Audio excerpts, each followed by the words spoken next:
ఓం శ్రీ గురుభ్యో నమః. శ్రీ శ్రీ శ్రీ యోగి రామానంద గురుపాదుకా పూజయామి. రమణపెరియ పురాణం 75 మంది ప్రత్యక్ష శిష్యుల అంతరంగ ప్రయాణం. శ్రీ రమణ మహర్షి శిష్యుల్లో ఒకరైనటువంటి మారిస్ ఫ్రిడ్మన్ గురించి ఈరోజు మనము తెలుసుకుందాం. మారిస్ ఫ్రిడ్మన్ ఒక మేధావి. ఆయన పోలాండ్ దేశంలోని ఒక యూదు కుటుంబంలో జన్మించారు. ఆయన ఎంత నిరుపేద కుటుంబం నుండి వచ్చారు అంటే ఆయన 13 సంవత్సరాలు వచ్చే వరకు ముతక రొట్టెలు తప్ప తెల్లటి బ్రెడ్ ఎరుగరు. ఆయనకు 10 సంవత్సరాలు వచ్చేప్పటికీ రష్యను, హీబ్రూ, సిరిలిక్ భాషలను చదవటము, వ్రాయటము చేయగలిగేవారు అన్నమాట. Russian, Polish, French, English, Hebrew భాషల్ని ధారాళంగా మాట్లాడగలిగేవారు కూడా. ఆయన పాఠశాల రోజుల నుండి ఎలక్ట్రికల్ ఇంజనీరింగ్ కోర్సు పూర్తయ్యే వరకు క్లాసులో ప్రథముడుగానే ఉండేవారు.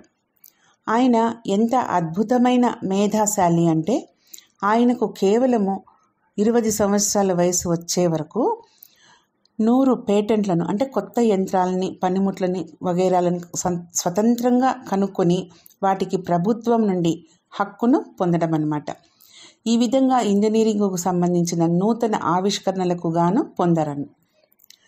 25 సంవత్సరాల వయసు వచ్చే వరకు ఆయనకు దైవాన్ని అన్వేషించాలి అనే అంతర్గత తపన మొదలైంది.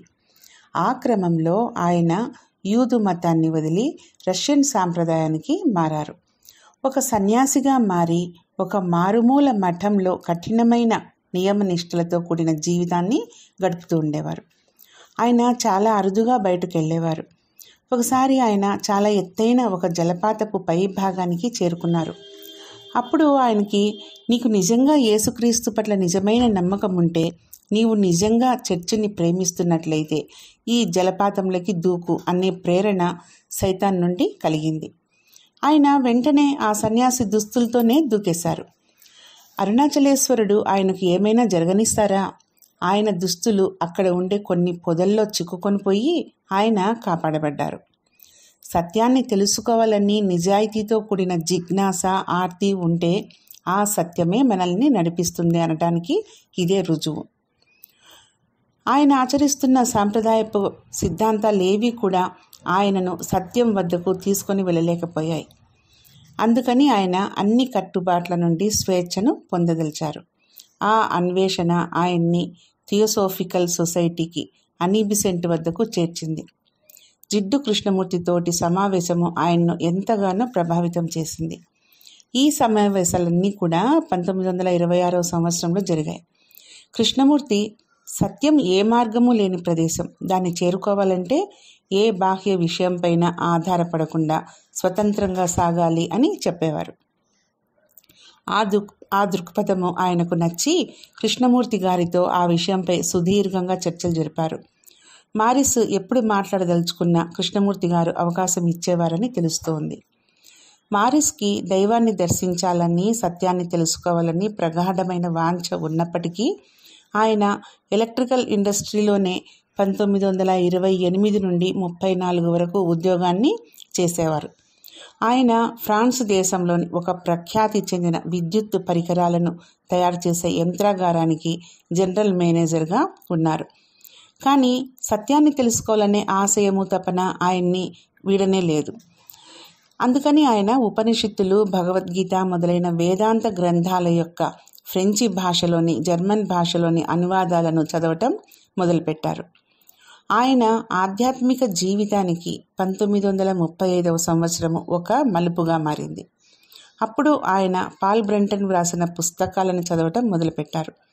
నేనెవరు అనే బోధ చాలా ప్రబోధాత్మకంగా అనిపించింది. సత్యము మనలోనే ఉంటుంది, బాహ్యంలో కాదు అనే బోధ ఆయనను అంతర్ముఖులయ్యేట్లుగా చేసింది. పాల్ బ్రంటన్ పుస్తకాలు ఆయనలో భారతదేశానికి వెళ్ళాలి, అక్కడ సజీవులైన రమణ మహర్షిని దర్శించాలి అనే ప్రగాఢ వాంఛను రగిలించాయి. మైసూరు దివాన్ తమ రాష్ట్రాన్ని ఆధునీకరణ చేయదలిచి ఆ దేశాల్లోని ఆధునిక సదుపాయాలను గురించి తెలుసుకొనుట కొరకు యూరప్ ఖండాన్ని, ముఖ్యంగా ఇంగ్లాండ్ దేశాన్ని సందర్శించారు. ఒకరోజు ఆయన మారిస్ ఫ్రిడ్మన్ జనరల్ మేనేజర్గా ఉన్న ఫ్యాక్టరీని దర్శించారు. మారిస్లోని నిజాయితీ, కష్టించి పనిచేయటం మొదలైన సుగుణాలతో బాగా ప్రభావితులై ఆయన్ని ఈ విధంగా అభ్యర్థించారు. మీరు దయచేసి మా రాష్ట్రానికి వచ్చి మా రాష్ట్ర అభివృద్ధిని పరచడానికి తగు సలహాలను ఇవ్వగలరా అని. 1930 దశకంలో భారతదేశం బాగా వెనుకబడి ఉంది. టెక్నాలజీ అభివృద్ధి చెందలేదు. మారిస్ వెంటనే ప్రత్యుత్తరం ఇచ్చారు. నా సామాన్లు సిద్ధంగా ఉన్నాయి సార్, నేను మీతో భారతదేశానికి రావడానికి రెడీగా ఉన్నాను అని. మారిస్ సౌందర్యము అటువంటిది. 1935లో తను దర్శించాలని కలలు కని భారతదేశానికి మారిస్ ఫ్రిడ్మన్ వచ్చారు. విద్యుత్ పరికరాలను తయారు చేసే పెద్ద పరిశ్రమ స్థాపించే బాధ్యతను ఆయనకు అప్పగించారు. ఎందుకంటే ఆ రంగంలో ఆయన నిష్ణాతులు కాబట్టి. ఆయన ఆశయము భగవాన్ని కలుసుకోవటమే. ఆయన ఎంత పని భారంలో ఉన్నప్పటికీ కూడా ఆయన భగవాన్ని కలుసుకోవడానికి వెళ్ళారు. మొదట్లోనే భగవాన్కి శరణాగతి చెందడానికి ఆయన సిద్ధంగా ఉన్నారు. ఆయన పగలు రాత్రి పరిశ్రమలో పాటుపడేవారు. కొద్ది రోజుల్లోనే ఆయన విజయాన్ని అందుకోగలిగారు. వారాంతాల్లో ఆయన అరుణాచలానికి వెళ్తుండేవారు.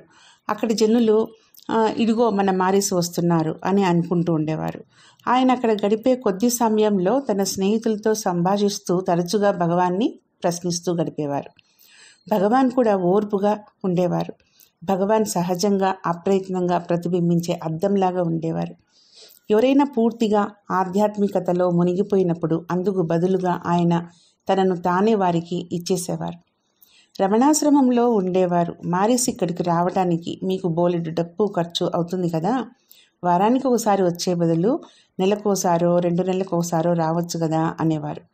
అప్పుడు మారిస్ ఇలా అనేవారు, నేనేం చేయను, నా బ్యాటరీ అంతే తీసుకోగలుగుతుంది, 1 వారంలోనే అది ఖాళీ అయిపోతుంది, అందుకని నేను ప్రతి వారము భగవాన్ సన్నిధికి వచ్చి నా బ్యాటరీని తిరిగి ఛార్జింగ్ చేసుకుని వెళ్ళవలసి వస్తుంది అన్నారు. మారిస్ భగవాన్తో ఎంతో సన్నిహితంగా ఉండేవారు. ఆయన సాధ్యమైనంత వేదాంత పరిజ్ఞానాన్ని సంపాదించి ఇతరులతో చర్చిస్తూ సాధ్యమైనన్ని హిందూ పవిత్ర గ్రంథాలను చదువుతూ ఉండేవారు. మోక్షం సంపాదించాలంటే సన్యాసాన్ని స్వీకరించాలని ఆయన ఎక్కడో చదివారు. ఆయన భగవాన్తో, భగవాన్, పవిత్ర గ్రంథాలు ఇలా చెప్తున్నాయి, మీరు నాకు దయచేసి సన్యాసాన్ని ఇవ్వండి అనేవారు. భగవాన్ మౌనంగా ఉండేవారు. కానీ మన ప్రియతమ మారిస్ గురించి మీకు తెలుసు కదా, ఆయన తరచుగా అడుగుతూనే ఉండేవారు. ఒకరోజు మారిస్ కొండపైనున్న భగవాన్ వద్దకెళ్ళి, భగవాన్, నాకు సన్యాసం ఇవ్వండి, నేను ఈ ప్రపంచాన్ని పరిత్యజించి ఆత్మసాక్షాత్కారం కోసం పాటుపడతాను అన్నారు. భగవాన్ కరుణతో నిండిన గొంతుతో, సన్యాసం అనేది లోపల నుండి తీసుకోవలసింది, బయట నుండి కాదు అన్నారు. మారిస్ ముఖము పాలిపోయింది. భగవాన్ తల్లి వల్లే ఆయన వైపు చూసి ఇలా చెప్పారు, మీరు ఇప్పటికే సన్యాసిగానే ఉన్నారు, మీరు కాషాయ వస్త్రాలు ధరించాలని ఎందుకు అనుకుంటున్నారు? మారిస్ అయితే వదిలిపెట్టలేదు. ఆయన తరచుగా భగవాన్ని సన్యాసం ఇవ్వమని అడుగుతూనే ఉన్నారు. భగవాన్ సన్యాసం తీసుకోవాల్సిన అవసరం లేదని పదే పదే చెప్తూ ఉన్నారు కూడా. అయితే మేధావి అయిన మారిస్ ఊరుకుంటారా? ఆయన ఆనందాశ్రమంలోని స్వామి రామదాస్ అనే సాక్షాత్కారం పొందిన స్వామీజీ వద్దకెళ్ళి ఎలాగో సన్యాసం ఇవ్వటానికి ఆయన్ను ఒప్పించారు. మారిస్కు నూతన నామధేయం ఇవ్వబడింది. ఆయనను స్వామి భారతానంద అని పిలిచేవారు. మారిస్ స్వామి రామదాస్ గారికి సన్నిహితులయ్యారు. ఒకరోజు స్వామి రామదాస్ మారిస్తో, మారిస్ భారతానంద, ఇదే నీ ఆఖరి జన్మ అన్నారు. గొప్ప మహనీయుడు కాబట్టి ఆయన మారిస్ గొప్పతనాన్ని గుర్తించారు. ఒకరోజు భగవాన్ కొండ దిగి వస్తూ ఉండగా మారిస్ కాషాయ వస్త్రాలను, రుద్రాక్షమాలను ధరించి ఆయన ఎదురుగా నిలబడ్డారు. ఆయన చూస్తూనే భగవాన్ నవ్వటం మొదలుపెట్టారు. భగవాన్ చిరునవ్వుతో పక్కనున్న పరిచారకునితో, హే, ఈయన సర్కస్లో బఫూన్ వల్లే ఉన్నారు అన్నారు. మారిస్కు అర్థమైంది, తన జీవితం మొత్తం అంతరంగంలో తను సన్యాసి వల్లనే ఉన్నారు. అందువల్ల కాషాయ వస్త్రాలపై మోజు కొద్ది సంవత్సరం పాటు మాత్రమే ఉన్నది. సన్యాసం అంటే మమకారాన్ని వీడుటయే అని భగవాన్ అన్నారు. మారిస్కు ఎన్నడూ ఏ విధమైన మమకారాలు లేవు. కర్మాగారంలో పనిచేసే సమయంలో కూడా మారిస్ చాలా నియమబద్ధమైన కఠోర జీవితాన్నే గడిపారు. ఆ రోజుల్లో ఆయనకి 3,000 రూపాయల జీతం ఇవ్వబడేది. ఆ రోజుల్లో అది చాలా పెద్ద మొత్తంతో సమానం.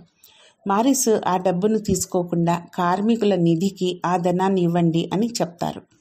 నిద్రించటం విషయానికి వస్తే రాత్రిపూట షాపులు మూసివేసిన తర్వాతనే షాపు బయట అరుగుపై పడుకొని నిద్రపోయేవారు ఆయన. ఈ బిగ్ బాస్ ఈ మొత్తం కర్మాగారానికి ఉన్నతాధికారి. భోజనం విషయం ఏమిటి? కార్మికులందరూ భోజనం క్యారియర్లతో భోజనశాలకు వెళ్తున్నప్పుడు భిక్షాపాత్రతో భోజనశాల ద్వారం వద్ద నిలిచేవారు ఆయన. అది భిక్షతో సన్యాసి జీవితం గడపవలననే కోరికతోనే సుమా. మారిస్ను ఎంతగానో ప్రేమించే ఆ కార్మికులు ఆయన పాత్రలో కొంత భిక్ష ఉంచే లోపలికి వెళ్ళేవారు. అంతేకాదు, మారిస్ తన దుస్తులను తానే కుట్టుకునేవారు. రాట్నంతో నూలు వడికి ఆ నూలుతో తయారైన పైజామాలు, కుర్తాలు మాత్రమే ఆయన ధరించేవారు. తన చెప్పులను కూడా తనే తయారు చేసుకునేవారు. తన జీవిత విధానం గురించి గర్వపడేవారు కాదు, కించపడేవారు కాదు. తను చాలా సంతోషంతో జీవితాన్ని గడిపేవారు కూడా. భగవాన్ తోటి మారిస్ అనుబంధం సన్నిహితమైందిగాను క్రమం తప్పకుండాను ఉండేది. బిడ్డ తల్లిని ప్రశ్నించినట్లే సాధన విషయంలో మారిస్ భగవాన్ను అనేక ప్రశ్నలు అడుగుతూ ఉండేవారు. కేవలం సాధన పట్ల ఆసక్తితోనే ఆయన ప్రశ్నించేవారు. భగవాన్ కూడా ఓర్పుగా ఆయన ప్రశ్నలకు సమాధానాలు ఇస్తూ ఉండేవారు. ఈ ప్రశ్నోత్తరాలన్నింటినీ జాగ్రత్తగా వ్రాసిపెట్టుకొని భగవాన్చే సరిదిద్దించుకునేవారు కూడా. ఇదే మహర్షిస్ గాస్పెల్ అనే పేరుతో భగవాన్ 60వ జన్మదినమున 1939లో ప్రచురితమైంది. అప్పటి నుండి అది నిజాయితీగా సాధన చేసేవారికి మార్గదర్శకంగా కూడా ఉంది. ఈ రోజున కూడా అది తీవ్రంగా సాధన చేసేవారికి ఎంతో ఉపయోగపడుతూ ఉంది. నేను సాధకులకు 3 పుస్తకాలను చదవమని చెప్తాను. మహర్షి, ఆయన సందేశము, వర్డ్స్ ఆఫ్ గ్రేస్, మహర్షిస్ గాస్పెల్. అలా భగవాన్తో సన్నిహితంగా మెలుగుతున్నప్పుడే ఆయన అనేక చక్కని పద్యాలు రాశారు. అందులో 2 పద్యాల్లో ఆయన ఇలా రాశారు: ఇప్పటి వరకు నేను నిన్ను సంతోష పెట్టడానికే ఈ రంగస్థలంపై ఉన్నాను. నా కళ్ళు నీ లీల యొక్క కాంతితో గుడ్డివైపోయాయి. నీ నవ్వు యొక్క గొప్ప ధ్వనితో నా చెవులు దిమ్మెక్కిపోయాయి. నిజమైన దుఃఖం అనే జ్వాలలో నా గుండె బూడిదగా మారిపోయింది. ఓ ప్రభూ, నిన్ను సంతోషపెట్టడానికే నేను వెర్రివాడిగా మారాను. ఇప్పుడు నేను ఈ నాటకంలో పాత్ర పోషణ వలన కలిగే దుఃఖాన్ని కూడా ఆపుకోలేకపోతున్నాను. ఓ ప్రభూ, నన్ను ఈ నాటక రంగస్థలం నుండి దింపేసేయి. ప్రభు, నేను ఈ రంగస్థలంలోనికి దారిని, దాని నుండి నిష్క్రమించే దారిని మర్చిపోయాను అని భగవాన్ ఆ పద్యాలను చదివి సంతోషించేవారు.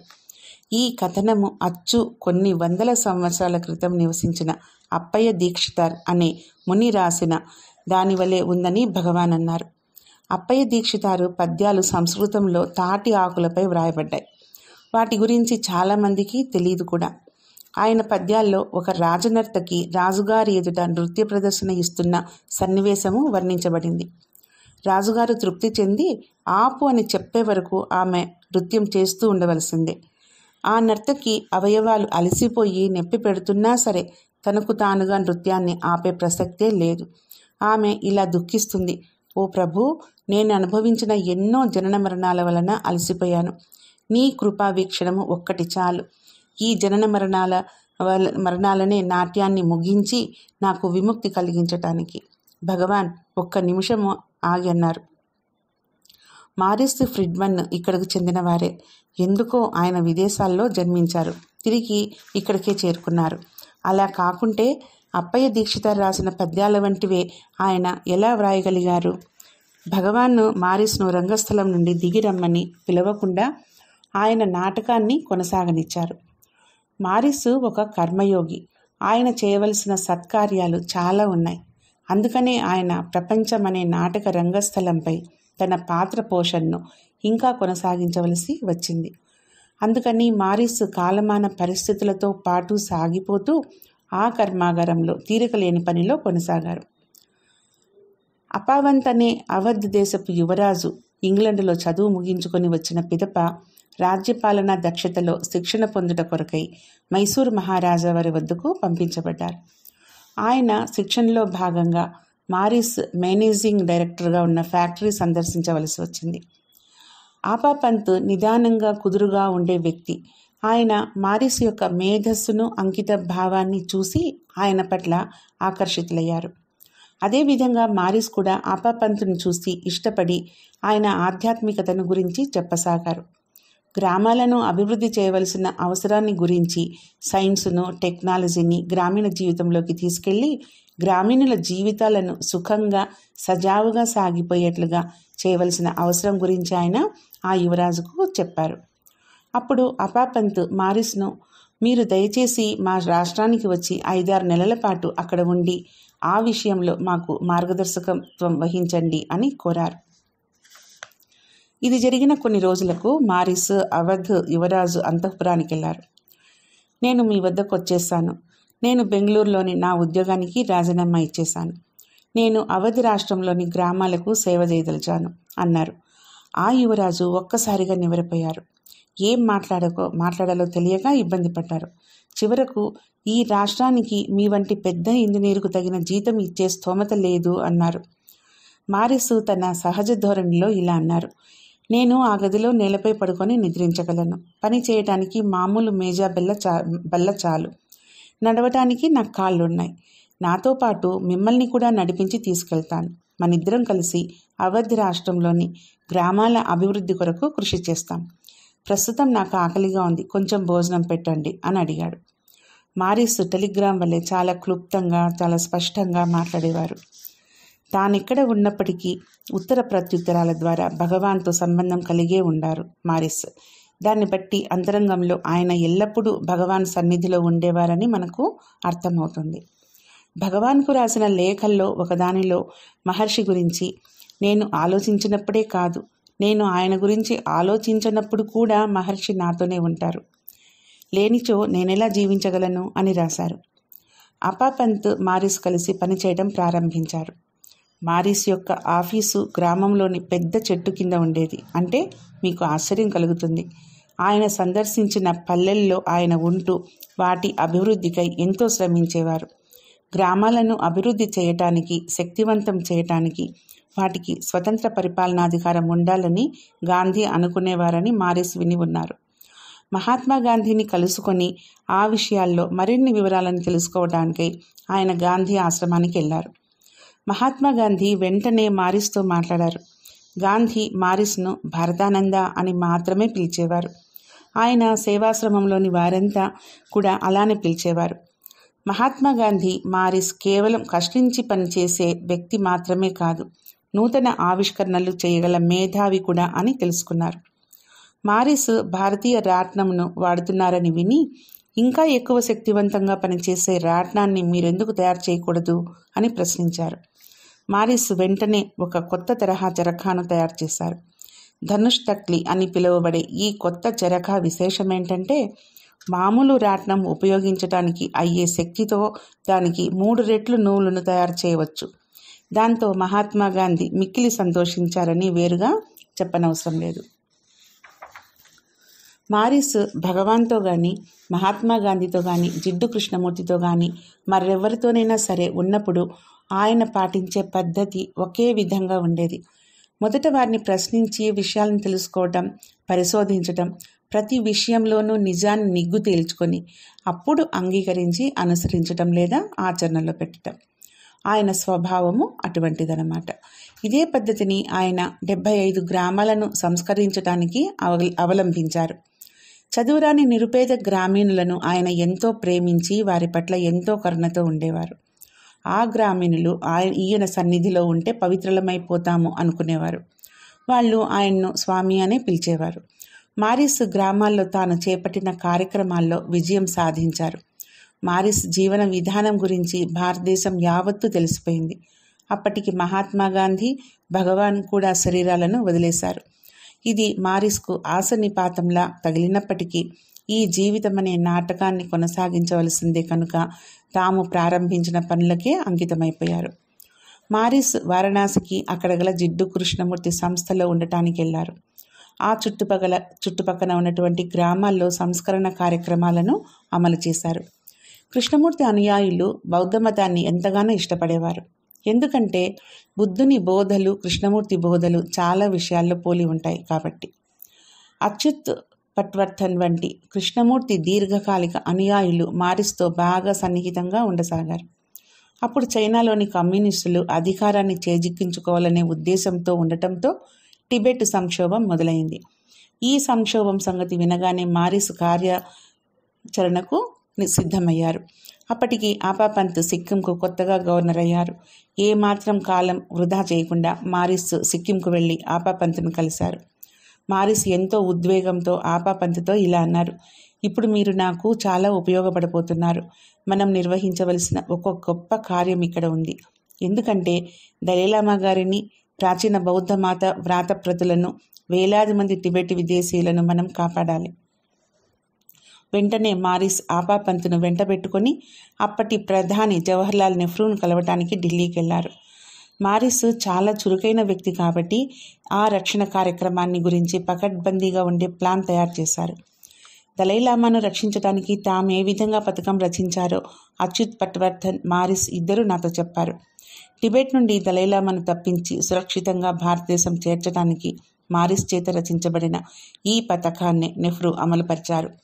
వారు చైనా ప్రభుత్వానికి దలైలామా ప్రయాణించే విమానం గురించి తప్పుడు సమాచారం అందించి భారత ప్రభుత్వం వేరే విధమైన ఏర్పాట్లు చేశారు.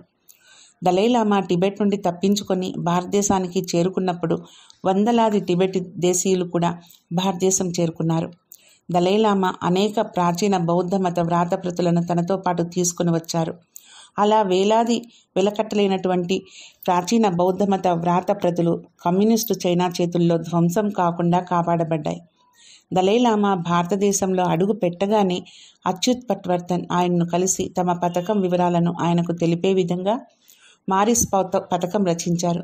కానీ దలైలామా తప్పించుకోవడం గురించి వ్రాయబడిన గ్రంథాల్లో కానీ, బౌద్ధ వ్రాతప్రతులు రహస్యంగా టిబెట్ నుండి ఇండియాకు చేరవేయబడిన సంగతులు వివరించే గ్రంథాల్లో కానీ ఎక్కడా మారిస్ పేరు రాయబడలేదు. మారిస్ అంత నిస్వార్థపరుడైన వ్యక్తిని, పేరు ప్రతిష్టల పట్ల ఆకాంక్ష లేకుండా తనను తాను పూర్తిగా మరుగుపరుచుకునే వ్యక్తిని నేనెక్కడా చూడలేదు. మహర్షిస్ గాస్పెల్ అనే ఆయన పుస్తకం మొదట ముద్రించబడినప్పుడు కూడా మారిస్ పేరు ఎక్కడా వెల్లడి చేయలేదు. ఇప్పటి పుస్తకాల్లో మాత్రమే ఆయన పేరు కనిపిస్తూ ఉంది. టిబెటన్ సంక్షోభ కాలంలో జవహర్లాల్ నెహ్రూ నా చేతులు కట్టివేయబడ్డాయి, నేనేం చేయలేను అని నిర్మోహమాటంగా చెప్పేశారు. వెంటనే మారిస్ వందలాది టిబెట్ దేశ శరణార్థులకు వసతి కల్పించడానికి తన స్వంత డబ్బులతో ఖర్చు చేసుకొని భారతదేశం మొత్తం పర్యటించారు. చల్లని ప్రదేశాలను ఎంపిక చేసి 5 చోట్లకు వాళ్ళకు ఆవాసం కల్పించారు. 5 చోట్ల వాళ్ళకి ఆవాసం కల్పించారు. భారతదేశంలో ఈనాడు వారు ప్రశాంతంగా జీవించగలుగుతున్నారు అంటే అది ఈ తొలినాళ్లలో యూదు మతానికి చెందిన మార్మికుడైన ఈ మహాత్ముని వల్లే అయినప్పటికీ ఆయన పేరు ఎక్కడా వెల్లడి కాలేదు. ఎటువంటి దుర్భర పరిస్థితులనైనా ఇట్లే చక్కదిద్దగల మారిస్ యొక్క శక్తి సామర్థ్యాలను తెలుసుకున్న నెహ్రూ మారిస్ను ఖాదీ ఉద్యమాన్ని చేపట్టి నడిపించవలసిందిగా కోరారు. దానివల్ల ఆయన ముంబై వెళ్ళవలసి వచ్చింది. అక్కడ ఆయన తన పాత పరిచయస్తురాలైన మిస్ పెటిట్ అనే వృద్ధురాలితో కలిసి ఉండేవారు. భగవాన్ నాకు మారిస్ను ముంబైలో కలుసుకునే అవకాశం ఇచ్చారు. అంతకుముందు 1960వ దశకంలో ఆయన ఆశ్రమాన్ని సందర్శించినప్పుడు నేను కలుసుకున్నాను. మళ్ళీ రమణాశ్రమ పత్రిక అయిన మౌంటైన్ పాత్కు వాణిజ్య ప్రకటనల ద్వారా డబ్బు ప్రోగు చేయడం కోసం 1970లో నేను ముంబై వెళ్ళినప్పుడు ఆయన్ని కలిశాను. అప్పుడు మారిస్ నాతో ఇలా అన్నారు: మీ శరీరము ఆశ్రమ నిర్వహణ కార్యంలో నిమగ్నమై ఉన్నప్పటికీ మీ హృదయము శుద్ధమైన ఎరుకలో స్థిరపడి ఉండాలి. మీరు ఏం చేస్తున్నా సరే దాన్ని వదలవద్దు. మేము వ్యక్తిగత సమావేశాల్లో చక్కటి చర్చలు చేసుకునేవారం. ఒకసారి మారిస్ నాతో చాలా ఆవేదనతో ఇలా అన్నారు: భగవాను మాతో కలిసి భోంచేస్తూ, మాట్లాడుతూ, నడుస్తూ, నవ్వుతూ ఎల్లవేళలా మాకు అందుబాటులో ఉండే ఆ విలువైన సంతోషకరమైన రోజుల్లో మేము పూర్తి ప్రయోజనాన్ని అందుకోలేకపోయాం. సత్యమే పుష్కలంగా అందరి మధ్యన ఉండి అందరికీ దాన్ని తీసుకోవడానికి అవకాశం ఉంది. కానీ నేడు రేపు అని జాగు చేస్తూ అలసత్వంతో, బూటకపు సాకులతో మమ్మల్ని మేము కట్టిపడ వేసుకున్నాం. అందువల్ల సాక్షాత్తు సముద్రమే మా చెంత ఉన్నప్పటికీ కేవలం ఒక కప్పు నిండా మాత్రమే తీసుకోగలిగాం. మరొక సందర్భంలో నన్ను ప్రోత్సాహపరచడానికి ఆయన ఇలా అన్నారు: చూడండి, భగవాను ఒక వ్యక్తి కాదు, ఆయన బోధ ఒకటే. ఆయన బోధ రూపంలో ఆయన మీకు పూర్తిగా లభ్యమవుతూనే ఉన్నారు. మీరు ఏ పనిలో నిమగ్నమై ఉన్నా అంతరంగంలో ఎరుకను ఆస్వాదిస్తూ ఉండండి. ఆ ఎరుకే మన భగవాన్. మారిస్ ముంబైలో నన్ను సుదీర్ఘమైన వ్యాఖ్యాలకి అంటే షికారుకు తీసుకుని వెళ్ళారు. ఆయన నాతో ఇలా అనేవారు, నేను మీకు కారును ఏర్పాటు చేయను, మిమ్మల్ని బస్సులో కూడా తీసుకుని వెళ్ళను. నాతో ఎక్కడికి వచ్చినా నడిచి రావాల్సిందే. అందుకు మీరు సిద్ధమేనా అని ప్రశ్నించేవారు. నేను చేతులు జోడించి, సత్యానికి చేరువలో ఉండటానికి నేను తటపటాయిస్తానా అన్నాను. ఆధ్యాత్మికంగా మారిస్ ఎంతో పెద్దవారు, కానీ భౌతికంగా ఆయన 5 అడుగుల ఎత్తు కూడా ఉండరు. ఆయన పక్కన నడవటానికి ఎవరూ సందేహించరు. అలా ఒకరోజు నడుస్తున్నప్పుడు మారిస్ నాతో, గణేశన్, ఈరోజు మిమ్మల్ని ఒక ప్రదేశానికి తీసుకెళ్తాను. అక్కడ నేను బీడీలు అమ్ముకునే ఒక సాధారణ వ్యక్తిని కలిశాను. మేము ఆ చోటుకు వెళ్తుండగా మారిస్ ఇలా చెప్పసాగారు. బీడీలు కాల్చే అలవాటున్న అనేక మంది ఆయనతో తమ కష్టాలను వెళ్ళబోసుకోవడం చూశాను. ఈ సామాన్య వ్యక్తి అచ్చు రమణ మహర్షి చెప్పినట్లుగానే వాళ్లకు సమాధానాలు చెప్తున్నారు. రమణ మహర్షి కనుక మరాఠీలో మాట్లాడి ఉంటే ఆయన కూడా ఆ సమాధానాలనే ఇచ్చి ఉండేవారు. నేను నా షికారు ఆపి శ్రద్ధగా ఆయన మాటల్ని వింటుండేవాడిని. బీడీలను అమ్ముకునే ఒక సామాన్య వ్యక్తి ఏ మాత్రమూ తడుముకోకుండా అటువంటి సమాధానాలను చెప్పడం చూస్తే ఎంతో ఆశ్చర్యంగా ఉంటుంది. నేను అక్కడికి ప్రతిరోజు వెళ్ళి ఆయన మాటలను రాసుకునేవాడిని. తర్వాత నేను ఇంటికి వెళ్ళి ఆ ప్రశ్నోత్తరాలన్నింటినీ ఇంగ్లీష్కి అనువదించేవాడిని. కానీ ఆయన అనుమతి తీసుకొనకుండా ఆ పని చేస్తున్నందుకు ఆయనకు తప్పు చేస్తున్నట్లుగా అనిపించేది. అపరాధ భావన ఉండేది. అందుకని తను చేస్తున్నదంతా ఆయనకు తెలిపి తాను వ్రాసిన వాటినన్నింటినీ మరాఠీ భాషలోకి తర్జుమా చేసి చెప్పారు. ఆయన సంతోషించి, కానీ అలాగే వ్రాస్తూ ఉండు అన్నారు. ఇదే తర్వాత ఐ యామ్ దట్ అనే పుస్తకంగా పిలువబడింది. ఆ వ్యక్తి ఎవరో కాదు, నిసర్గదత్త మహారాజ్ గారే. తర్వాత నేను మహారాజుని కలిసిన తర్వాత మారిస్తో ఇలా అన్నాను, అవును, మీరు చెప్పింది అక్షరాల సత్యం. ఆయన సన్నిధిలో ఉంటే నేను భగవాన్ సన్నిధిలోనే ఉన్నట్లుగా అనుభూతి చెందుతున్నాను అన్నాను. భగవాన్ బోధే ఆయన నోటి నుండి అప్రయత్నంగా వచ్చేస్తుంది. మారిస్ ఎల్లప్పుడూ నన్ను ప్రోత్సాహపరిచేవారు. ఏది వచ్చి మహారాజుకు మీకు జరిగిన సంభాషణను వివరించండి అనేవారు. ఆయన ఇంకా ఇలా అనేవారు, ఆధ్యాత్మిక సాధకుడిగా మహర్షులతోనూ మహాత్ములతోనూ సాంగత్యం చేయటం మీకు లోతైన అవగాహన రావడానికి తోడ్పడుతుంది. లోతుల్లోకి వెళ్ళి దాన్ని అనుభవించడానికి కూడా తోడ్పడుతుంది. చదవటం అనేది కేవలం మేధాపరమైన అవగాహననే ఇస్తుంది. ఈ అనుభవపూర్వకమైన అవగాహన, వాళ్ళ మాటలు నువ్వు అర్థం చేసుకున్నా చేసుకునకపోయినా సాక్షాత్కారం పొందిన సద్గురువుల సన్నిధిలోనే జరుగుతుంది. ఈ విధంగా అంటూ మహారాజ్ వద్దకు వెళ్ళమని నన్ను ప్రోత్సహించేవారు. ఆయన చివరి దినాల్లో నేను ఆయన వద్ద ఉండలేకపోయాను. భగవాన్కు, నిసర్గదత్త మహారాజుకు కూడా భక్తుడైన ఒకరి ద్వారా భగవాన్ మారిస్ అంతిమ సమయంలో ఆయన్ను కనిపెట్టి ఉన్నట్లు తెలుసుకొని సంతోషించాను. తన సేవలకు ప్రతిఫలంగా ఎక్కువ ఫీజు వసూలు చేసే ఒక నర్సు గురించి ఆయన నాకు చెప్పారు. ఆ నర్సుకు ఒక కల వచ్చింది. ఆ స్వప్నంలో కౌపీనం మాత్రమే ధరించిన ఒక సాధువు కనిపించి ఆవిడకు చాలా స్పష్టంగా ఇలా చెప్పారు, నా భక్తుడు బాధలో ఉన్నాడు, వెళ్ళి ఆయనకు పరిచర్యలు చేయండి అని. ఆ సాధువు మారిస్ ఇంటికి చేరుకోవడానికి అవసరమైన సమాచారం అంతా చాలా వివరంగా చెప్పారు. ఆ స్వప్నంలో వివరించబడిన చోటుకు వెళ్ళి ఆ నర్సు అక్కడ మారిస్ ఫ్రిడ్మన్ను చూశారు. కుమారి పైటెట్ అనే ఆవిడ వయసులో మారిస్ కన్నా పెద్దది. ఆ వృద్ధురాలు నిస్సహాయంగా తననెవరూ చూచే దిక్కులేక ఉంది. ఆ నర్సు వెంటనే వారికి సేవ చేయడానికి తన సంసిద్ధతను తెలియజేశారు. కఠినతరమైన నియమబద్ధ జీవితానికి అలవాటు పడ్డ మారిస్ ఆవిడ సేవలను అంగీకరించలేదు. ఆమె నిరుత్సాహంతో తిరిగి వెళ్ళిపోతూ గదిలో గోడ మీద ఉన్న రమణ మహర్షి ఫోటోను చూశారు. ఆమె మారిస్ వైపు తిరిగి ఆశ్చర్యంతో, ఈ సాధువే నా కల్లో కనిపించి మీ సంగతి చెప్పారు అన్నారు. ఆ మాటలతో మారిస్ చలించిపోయి, అంటే నా గురువుగారే నా సంరక్షణ చూసుకోవడానికి వచ్చారన్నమాట అన్నారు. ఆయన చివరి క్షణం వరకు ఆ నర్సు ఆయనకు సేవలు అందిస్తూ ఉన్నారు. మారిస్ను తన గురువుగా భావించే అపాపంత్ మారిస్ చివరి రోజుల్లో ఆయన వద్ద ఉన్నారు. ఆపాపంత్ నాతో ఫోన్లో, అపా, ఈ మహర్షి చనిపోతున్నారు, ఆయన మీ గురించి అడుగుతున్నారు, ఎంత త్వరగా వీలైతే అంత త్వరగా మీరు ఎక్కడికి రండి అని చిన్న గొంతుతో చెప్పారు.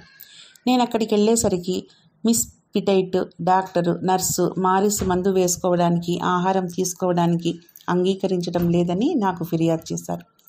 వాళ్ళు మారిస్ను మందు వేసుకోవడానికి, ఆహారం తీసుకోవడానికి ఒప్పించమని నన్ను ప్రాధేయపడ్డారు. కానీ మారిస్కు ఇష్టం లేని పనిని ఆయన చేత ఎవరైనా చేయించగలరా? ఆయన గదిలో ప్రతి వస్తువు ఎంతో పొందిగ్గా, శుభ్రంగా దేని స్థానంలో అది అమర్చబడి ఉంది. నేను గౌరవపూర్వకంగా ఆయన సమీపించేటప్పటికీ ఆయన అబ్బా, ఎవరు చనిపోతున్నారు అని అరిచారు. మర్నాడు నన్నొక్కడిని గదిలో ఉండమని మిగిలిన వారందరినీ ఆయన బయటకు పంపించేశారు. అప్పుడు ఆయన ఇలా అన్నారు, అబ్బా, నాకు సంగీతం వినపడుతోంది, ప్రకాశవంతమైన కాంతి కనిపిస్తోంది. ఎవరు చనిపోతారు? ఎవరు చనిపోవడం లేదు. ఈ వ్యాధిగ్రస్తమైన శరీరం నన్ను శ్రావ్యమైన, పొందికైన, సుసంబద్ధమైన అండం నుండి దూరంగా ఉంచుతోంది. వాళ్ళు నన్ను ఈ శరీరంలోనే ఉంచే ప్రయత్నాలు చేయకుండా చూడు. ఇక ప్రశాంతంగా వెళ్ళు.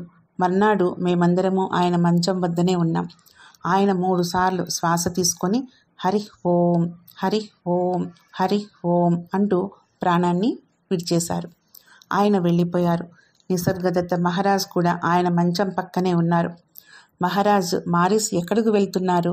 ఆయనకు ఏం జరుగుతున్నది అని అడిగాను.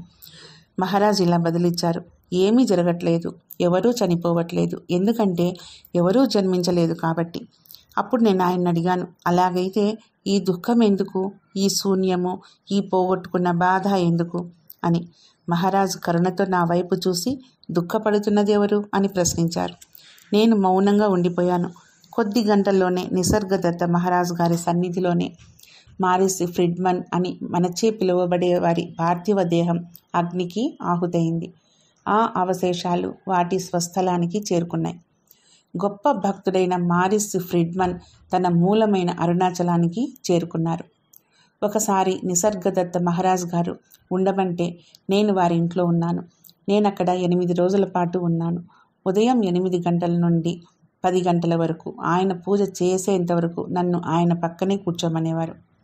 ఆయన పూజా స్థలంలో గొప్ప మహాత్ములైన శ్రీ రామకృష్ణ పరమహంస, బుద్ధుడు, యేసుక్రీస్తు, రమణ మహర్షి ఫోటోలుండేవి. ఆఖరికి మారిస్ ఫ్రిడ్మన్ ఫోటో కూడా అక్కడే ఉండేది. మహారాజ్ ఆ ఫోటోలన్నింటికీ గంధము, కుంకుమ పెట్టి పూలమాలలేసేవారు. ఆ కార్యక్రమం ఆయన చేస్తూ ఉండగా ఒకరోజు నాలో నేను, ఈయన ఎందుకిలా చేస్తున్నారు అనుకున్నాను. ఆయన నా వైపు తిరిగి కరుణ నిండిన గొంతుతో, మారిస్ ఫ్రిడ్మన్ ఒక జ్ఞాని, ఆయన ఒక మహర్షి, మహనీయుడు అన్నారు. అది కాదనలేని నిజం. రమణ మహర్షి యొక్క నిసర్గదత్త మహారాజ్ గారి యొక్క బోధలను మనకు అందజేసి మారిస్ ఫ్రిడ్మన్ మనకెంతో మేలు చేశారు. వార్తల్లోకి ఎక్కకుండా, ఎవరి దృష్టిలోనూ పడకుండా మరుగున పడి ఉండాలనే కోరుకునే అటువంటి మహనీయుని గురించి తెలుసుకోవడానికి, స్మరించుకోవడానికి మనము ఎంత అదృష్టవంతులము. మహర్షిస్ గాస్పెల్ మొదటి ముద్రణలో ఆయన పేరు కూడా లేదు. నిజమైన సాధకులమైన మనము ఆయన్ను మన హృదయంలోనే అంటిపెట్టుకొని ఉండాలి. రేపు ఇంకొక శిష్యుడి గురించి తెలుసుకుందాం. ఓం శ్రీ గురుభ్యో నమః.